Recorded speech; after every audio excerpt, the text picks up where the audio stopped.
Hello and welcome back to LDC FM. You're tuning into our podcast featuring interviews with our community of independent designers and industry guests. We'll be discussing topics of sustainability, conscious design, the future of fashion, tech, and innovation. This podcast has been recorded alongside an Instagram Live, so apologies for any technical issues prior to tuning in. Thank you for listening.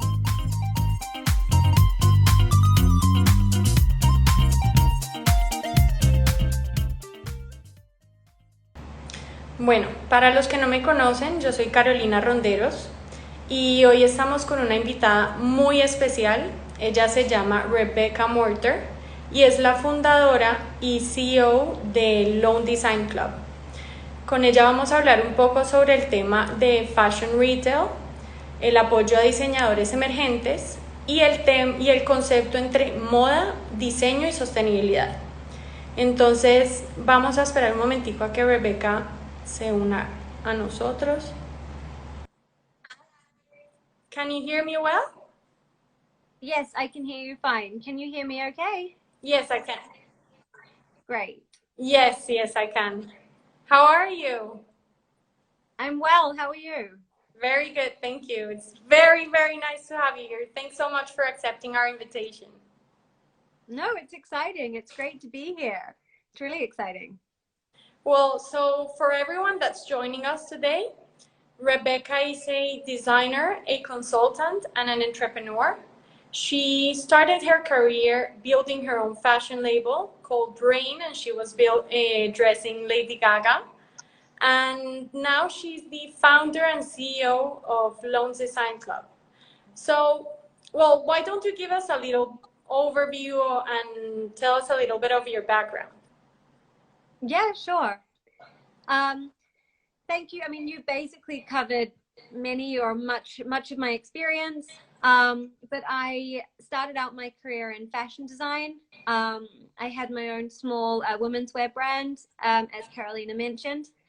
We worked with people like Lady Gaga, Charlie XCX, Little Mix, various celebrities, and we showcased seasonally at London Fashion Week. And I guess this was the beginnings of where I am now at Lone Design Club. We were selling wholesale, we were selling to stores and boutiques, and realized that the industry was changing and that business models were evolving, and the struggles and the difficulties for small emerging brands to get their products to market. And it was because of this and because of the relationships we had with our customers and with stores and boutiques that we actually decided to start doing pop-up shops.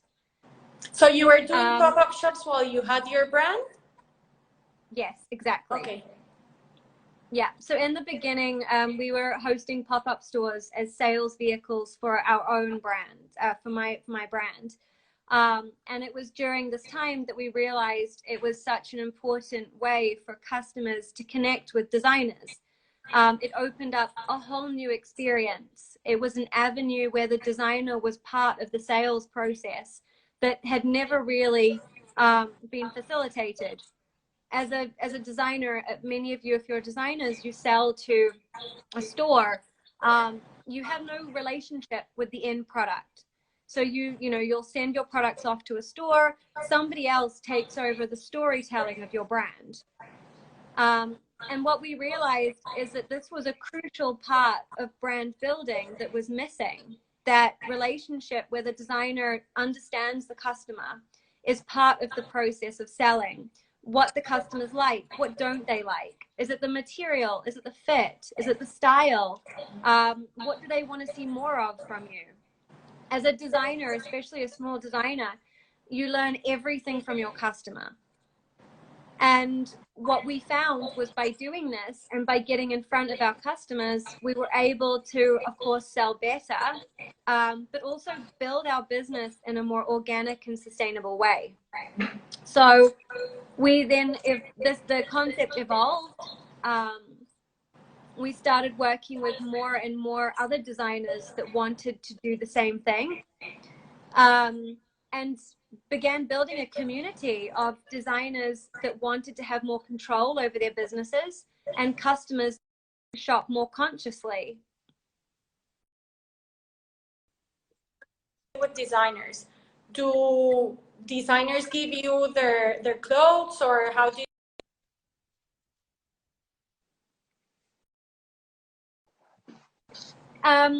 So now we work really closely with our brands. It's important for us to work hand in hand with our designers. They don't just send the product, we work very closely together. So the way we do this is we work closely with the brands to understand their customer, to understand their price point, their aesthetic, what brand alignment is crucial or key for their particular brand. From that, we outline different types of stores and different locations and markets that we feel together with the brand would be the most appropriate. And we take it from there. And do you have a specific criteria by which you decide which brands to choose? For us, it's important to be inclusive. The fashion industry for so long has been very exclusive, and it's not something that we want to. We're not advocates for that. For us, it's about inclusivity and supporting the next generation of brands. Okay. We want to build brands. We want to build small brands into bigger brands. So for us, it's about helping designers that are in different stages of their business to be ready to enter a pop-up store and to be able to sell and build their direct-to-consumer. In terms of criteria, we have differing levels. If to enter a store, you have to have sellable stock and a well-ranged collection, price points, and sizes. We do have brands that will reach out that aren't at that stage, and with those designers, we work with them in another way. We support them on e-commerce photo shoots, campaign shoots. We do various, we help with their kind of marketing, their visuals, and that's another part of our business. Oh, so you have like a very wide portfolio. Yeah, completely. I mean, we want to help anyone start a brand and build it into something successful. I've seen too many designers all over the world put too much money and lose money on, creating too much stock, on trying to do things before they're ready. And we are firm believers that you need to be in front of a customer and understand what the customer wants and respond to that. One of the big parts of Lone Design Club is focusing on conscious production.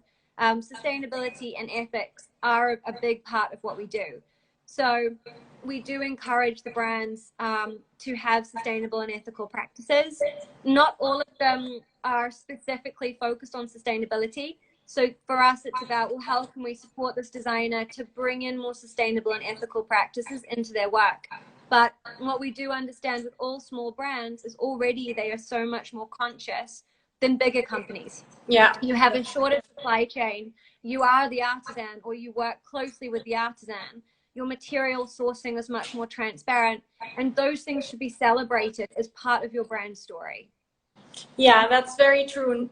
New designers and as well as consumers today, everyone's starting to be more conscious about the environment, about the behind of the brands. So yeah, that's exactly. I was just going to touch on the brand story. I mean, I think this is like the most important part of any brand starting, these days, is having that purpose. We at Lone Design Club in our stores and online, we see customers connecting with the story, the inspiration, not the product itself necessarily. The customer wants to know the person behind the brand. They want to know the values, the vision. So it's just crucial for us that's the bit that is celebrated. Yeah, of course. And this time is a great opportunity for brands. Well, since the current situation of COVID-19, it's a great moment for brands to tell their story, connect with their values, connect with their customers. So definitely. Yeah, the question that I was going to ask you goes through that same line. So I wanted to know, I know you work with a lot of designers from many parts of the world. So what have you seen designers do to cope with this current situation? What measures are they taking? We're seeing various brands taking various measures. There are responses across the board. I think the ones or the responses that we think are the most appropriate or that we think are great are brands that are using this time as a bit of a pause and a bit of reflection on their own business. It's an important time to take a little bit of reflection, but most importantly, this is a time to innovate. I'm a firm believer that from revolution comes renaissance. And I think for me, the brands that are going to survive this are the ones that are adapting and pivoting, because this is a difficult time for everybody. Unfortunately, what we're experiencing now is not going to go away overnight. There is elements of this that are going to become part of our future, or at least for the next kind of 12 to 18 months, whether that's social distancing, hygiene levels, how and when we actually are allowed to leave lockdown. It's going to be very gradual. And I think people are going to be quite reserved and unsure about how to behave in public. They're going to be quite wary on how the distance that we keep from each other. Stores are not going to be jammed full and packed as they used to be for a very long time. So I think a lot of it is, for me, the brands that are acting now and are innovating and are creating opportunity for themselves are the ones that are the ones that I think are doing a great job. Also, community and messaging is absolutely key. I'm not a fan of the hard sell that some brands are putting out there right now. It should be about community, supporting one another. We're all very emotional right now. And I believe this is a time to support one another. People all over the world coming together, uniting and supporting, and understanding that we will get through this together. And it's not those hard sell opportunities that are gonna 100%. So do you see do you see brands focusing more on e-commerce right now? Yes, 100%. Brands are focusing on e-commerce and mostly social media. We're seeing a lot of brands adapting or pivoting, I guess, their social media strategies to focus more on community and messaging, which is great. A lot of brands are opening up their social channels to be more personal, which I think is absolutely crucial. Local customers now more than ever want to support their local economies and their local communities. And they also want to see inside those small businesses, what is happening day to day, where is the behind the scenes behind that brand. Exactly. So I think there's definitely an increase in that. E-commerce, 100%. Although yet to see any real innovation coming through. There's a lot happening, but nothing's quite kind of tipped the line yet. And I think over the next few weeks, we definitely will see a huge amount of digital innovation. But brands 100% are adopting to e-commerce. And I think this is great. At the same time, we're in a bit of a catch-22. The online or the e-commerce world is very much monopolized by these bigger players. And yes, a lot of them have cut back their ad spending, but there are a lot of them that are, I guess, buying more of the market. So in terms of opportunity for small brands, it's not that it's suddenly easier. I don't think it is. I don't think it's easier for brands now to enter the e-commerce world, but I do think it's easier for brands to show their human side on social. I think that the fact that we've all moved digital has evened out the playing field. So, any small brand now, you're using the same tools as all the bigger players, and I think that is where there's a big sense of equalization happening across the board.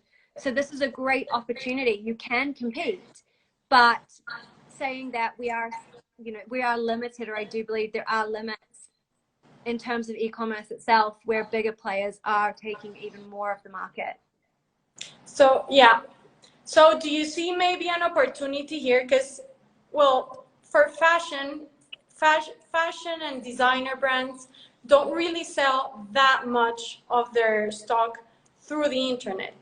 So maybe according to what I'm listening, you're telling me new technologies have to be implemented on e-commerce to people, for customers to feel more comfortable buying through the internet. And as well, the big players, I've been hearing some things about Amazon wanting to enter the designer market. So yeah, maybe there will be very interesting opportunities around that. Definitely. Amazon have toyed with the luxury market a lot. They did a pop-up here in London last year, and they've definitely With designers? Yeah, so Amazon did like a luxury, premium to luxury price point pop-up where they had brands from entry level all the way through to, you know, premium to contemporary luxury. I think this is a sector that they're very much trying to enter. So it'll be interesting to see how that progresses. In terms of accessing customers and e-com being challenging, I do think the big opportunity is with the customers we have and the databases we have, is using other channels like WhatsApp, you know, personal email. There's definitely an opportunity because people are still going to want to shop. You know, there will be a day when we leave home. We're still all going out now. It's just in a different capacity. So as long as you can shift the focus of what the products or the nature we're buying in, I do think the opportunity is there now to be capitalizing on, you know, the channels like WhatsApp, messaging, various others, Instagram shopping, DMs. There is definitely opportunity. Perfect. Well, going back a little bit to the sustainability topic, sustainability has been something that has been around us for a while already. And sometimes it gets like, it's a little bit overwhelming for designers to think about making a business, including design, having sustainability. What do you think designers and small businesses should have in mind when addressing this type of information? So I think sustainability and ethics I think they're very difficult topics. They've become buzzwords. They're words that are thrown around too easily, and too many people are piggybacking on what they mean. For me, you know, I think all brands entering the market now have a responsibility to consider, you know, that their practices are transparent, that they're traceable, and that what they're doing is mindful to the future. We cannot all be 100% sustainable. It is completely impossible. But what we can do is we can build elements into our business that shows that we are working towards a more sustainable and environmentally friendly future. I strongly believe that all small businesses are already ahead of bigger companies. Your supply chains are shorter. You know your factories, or you're often making the product yourselves. That's already a lot more transparent than a lot of big companies. So I think it's just understanding those smaller things that are inherent from the beginning and building that into your story, but also setting yourself guidelines or targets on what kind of business you want to be. Is it just specific materials that you want to use that mean a lot to you? Is it about the manufacturers and the factories having a certain standard or a certain you know, there's certain things that are built into that side of your business? Or is it that you have more of a social aspect, that you're supporting certain communities, or you're talking about certain messaging in your collections, your products? I think there's so much you can do, but it's just being mindful of what sustainability and ethics mean to you, and how much you can incorporate into your brand and bringing that into your story. Do you believe? Yeah, I agree. And do you believe that brands now are starting to bring productions closer to support local talent, to work with local?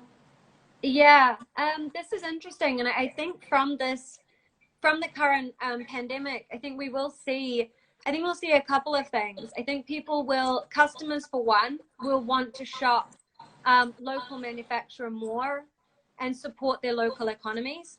So I do think we'll see an increase in local production and sourcing. Yeah. I think on the other side, a lot of businesses have realized that they can't rely on so many overseas manufacturers and production houses, or also a lot of businesses that have just got one factory that's producing for them is too risky. So I think we'll also see people diversifying where they're putting their production and how they're manufacturing. But I do think there'll be a big pull back to local. Agreed. Well, finally, before getting some questions from the audience, I wanted to know from your perspective, which learning do you think we can get out of, like, as customers, small businesses and consumers and designers?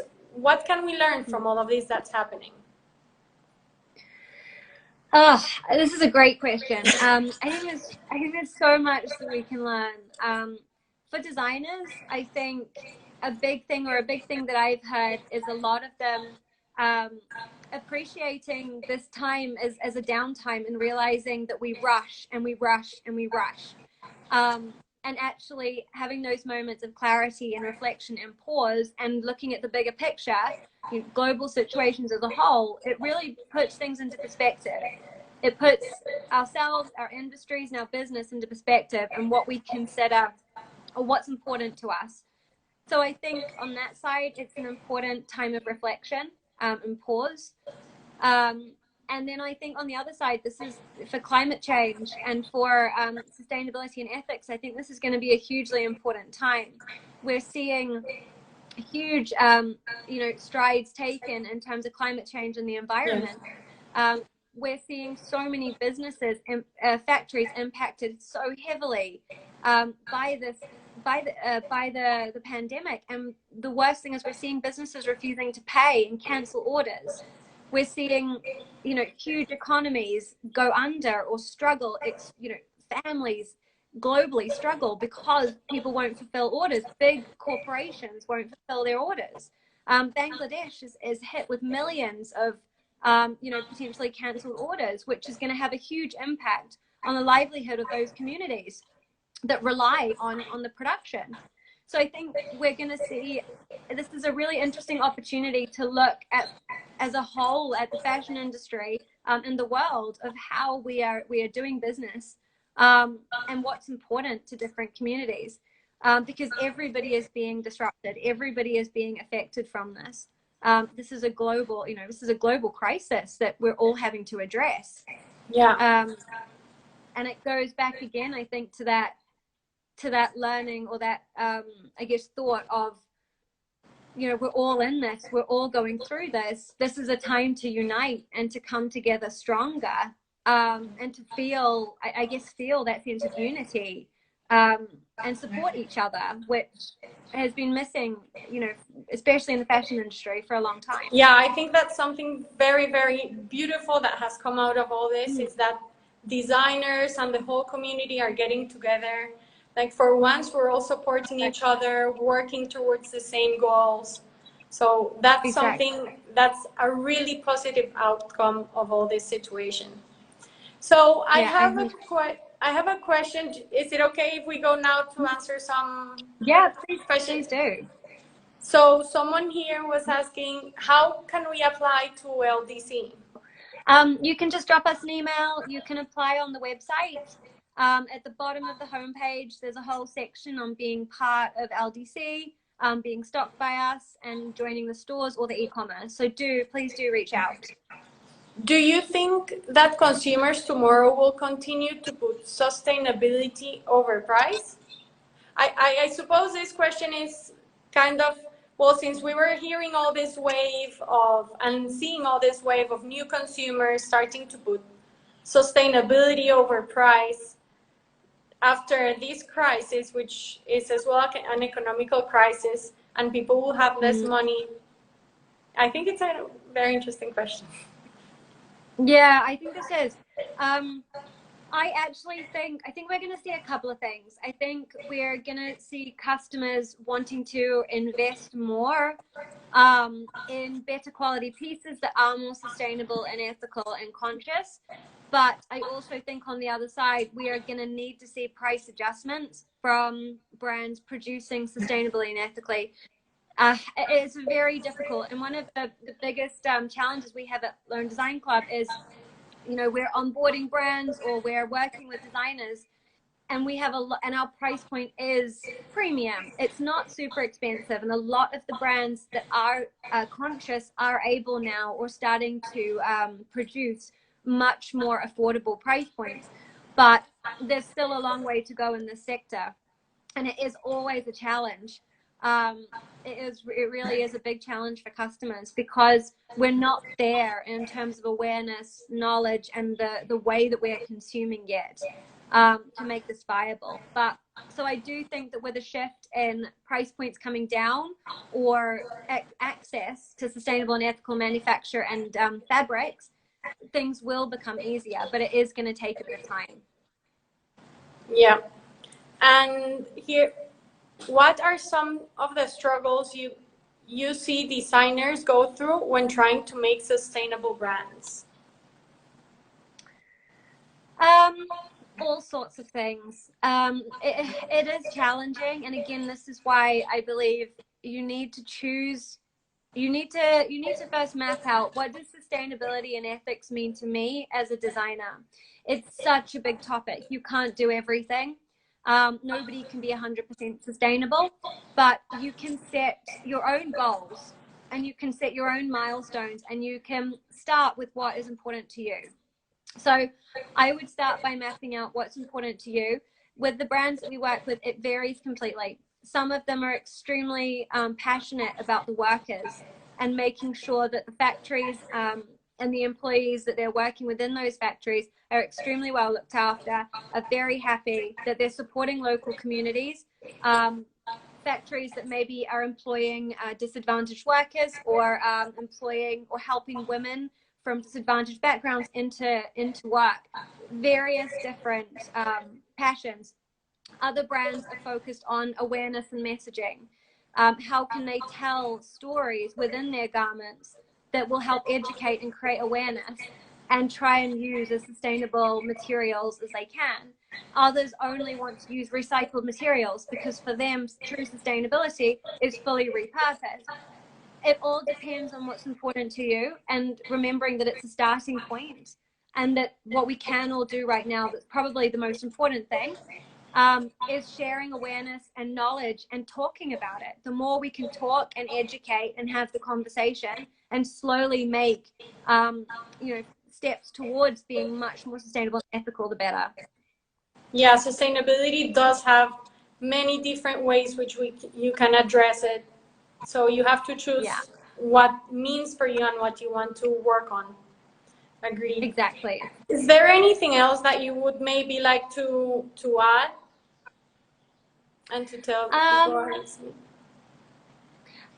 Something else to add. Yeah. So I think, to all like small brands out there, I would say, as like a takeaway from this, this is such a wonderful opportunity for you. I mean, obviously this is a very difficult time globally.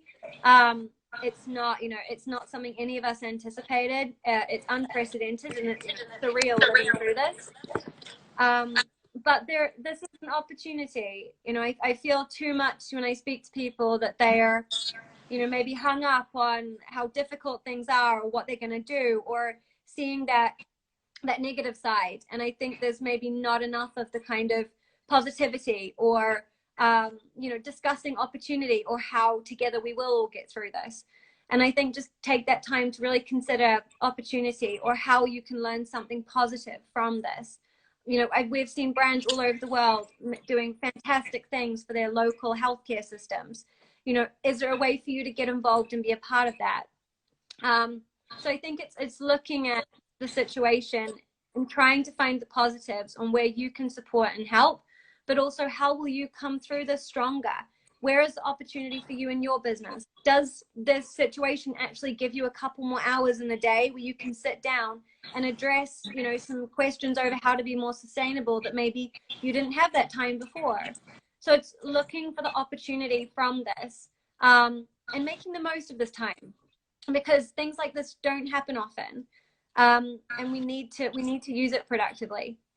And then I think for people out there that are customers or are just curious, this is such a great time to rethink how we consume, what we buy, and the way we, the way we recycle, the way we, are consuming so much. Consider your purchases. Buy things with meaning. Buy things that have a purpose and that mean something to you. Refill as much as you can. Consider your part in the sustainable movement, because we all have a voice and we can all use them to create a better world. Well, thank you so much for those words. It's been really nice having you here, and I think this has been a really inspiring conversation that we've had for all the people that have joined us. Thank you so much. Great.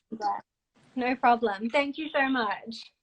Hope to speak to you soon, and all the best energy for the coming months, and we'll keep in touch. Yes, definitely. Thanks, Carolina. Oh, and if anyone has any questions, please just DM me or Lone Design Club or Carolina. We always love taking questions. And yeah, please do keep in touch. Thank you. Bye-bye. Thank you. Bye. Thank you so much again for tuning in. Head to our website, lonedesignClub.com, and find more LDCFM podcasts, or discover more about our independent designers online.